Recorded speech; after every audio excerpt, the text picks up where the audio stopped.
শুক্রবার মল্লারপুরে উদ্ধার হয় একই পরিবারের 3 সদস্যের মৃতদেহ। ঘটনায় এ পর্যন্ত 2 জনকে গ্রেফতার করেছে পুলিশ। পুলিশের তদন্তের উপর একাধিক অভিযোগ তুলে পথে নামল রাজ্য বিজেপি নেতৃত্ব। মোহাম্মদ বাজার থানার বাইরে বিক্ষোভ দেখায় বীরভূম জেলা বিজেপির নেতা ও কর্মীরা।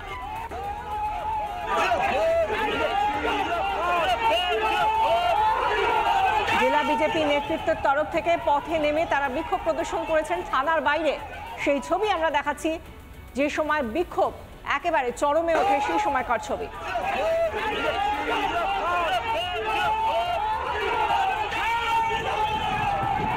পুলিশের কাছে কি এমন যন্ত্র আছে যে যন্ত্রের মাধ্যমে বীরভূম পুলিশ 12 ঘন্টার মধ্যে খুনের কিনারা পেয়ে গেল? তৃণমূলের যোগ আছে যাতে তদন্তটা না বাড়ে, তার জন্যই কি করলো? গ্রামের মানুষ, এলাকার মানুষ বলছে জিহাদি যোগ আছে।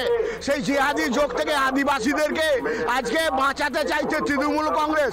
এসসি, মাল, লেড, বাউরি, বাগদি আর এই ধরনের যারা আছে তাদেরকে আজকে দোষী করে দিয়ে আসল দোষীকে কি কারণে বীরভূম পুলিশ মুখটা ঘোরাতে চাইছে, তদন্তটা ক্লোজ করতে চাইছে।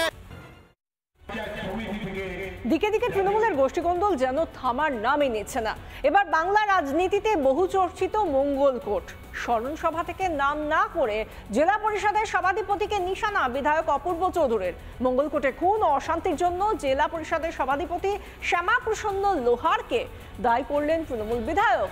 দলের একাংশের নেতাদের চোর ডাকাত বলেও সম্বোধন করেন মঙ্গলকোটের বিধায়ক। আমিও তো তেমনি বিশ্বাসে একটার পর এক একজনকে নিয়ে এসেছিলাম, কাউকে পঞ্চায়েতে, কাউকে বিভিন্ন জায়গায় বসিয়েছিলাম।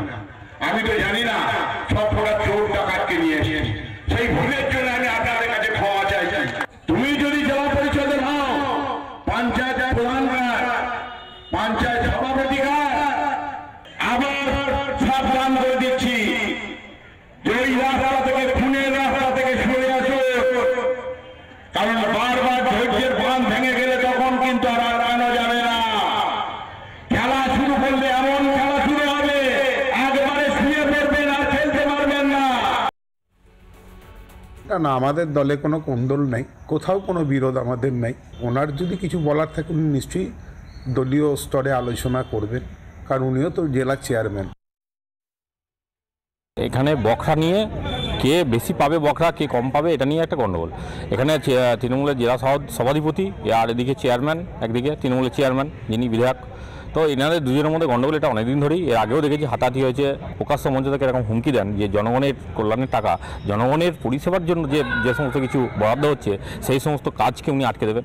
আমরা এর ভিত চাই এবং সামনের যে নির্বাচন আসছে সেই নির্বাচনে আমরা মনে করি যে সাধারণ মানুষ এর উচিত জবাব দেবে আমাদের।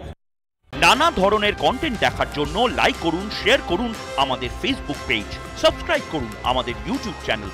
পাশাপাশি অন্যান্য ব্রেকিং নিউজের জন্য অবশ্যই চোখ রাখুন রিপাবলিক বাংলায়।